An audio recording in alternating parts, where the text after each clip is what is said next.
I'm delighted to be joined by Jane Gimber, the Head of Sustainability at FleishmanHillard here in Brussels. Thank you for coming, Jane. So tell us, how are we going to get the right financing in place to get us to net zero? Thank you very much, Nick. It's a pleasure to be here.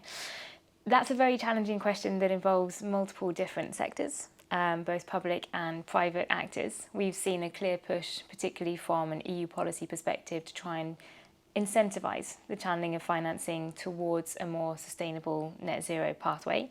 We are currently in quite a challenging implementation phase of that. The focus has been on disclosure of certain pathways towards net zero across different sectors. The focus has really been on the detail of that disclosure, as well as how we can map towards those environmental activities that can be considered more sustainable compared to others.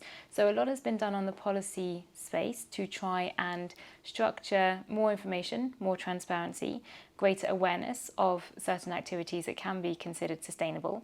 The challenge here is that that definition will evolve. So an activity that will be considered sustainable today may not be considered sustainable tomorrow. Equally, companies that are leading today may not be the companies that are leading in 10, 20 years' time. If we take the example of car manufacturers and the shift from OEMs towards electric vehicles, how can we make sure that we have the right technological advancement in place and the right funds that are being channeled towards that sector to enable that to be a smooth transition that will have clear economic and societal impact? So these are some of the questions that we're facing with net zero. Part of that is also the identification of what net zero means across different sectors. That transparency between corporates and the financial sector, the continuing dialogue to understand what are the sustainability risks that are being faced and how can we make sure that as those risks evolve, they are continuously being mitigated, particularly when it comes to climate change, adaptation and mitigation and resilience. And I think the past few years and some of the natural catastrophes we've seen show us that as much as we look to try and be prepared to manage climate change, we always need to be thinking about what the next frontier is. And as part of that, technological development is absolutely key to ensuring that we can try and manage some of the risks and try and plan ahead for what does our economy, what does our society look like in 2050 if we are to reach net zero. And what should our sector, the financial sector, be doing in terms of risk management and building our own resilience? The financial sector is already doing quite a lot today.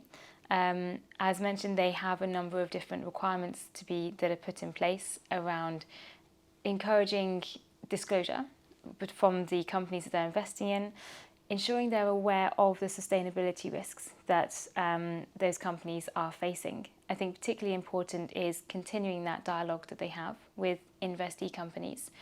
There is increasing pressure on the financial sector to enable or to have those conversations and to be aware of the risks that may come about through their financing, be it from a bank loan, an insurance underwriting, an investment perspective.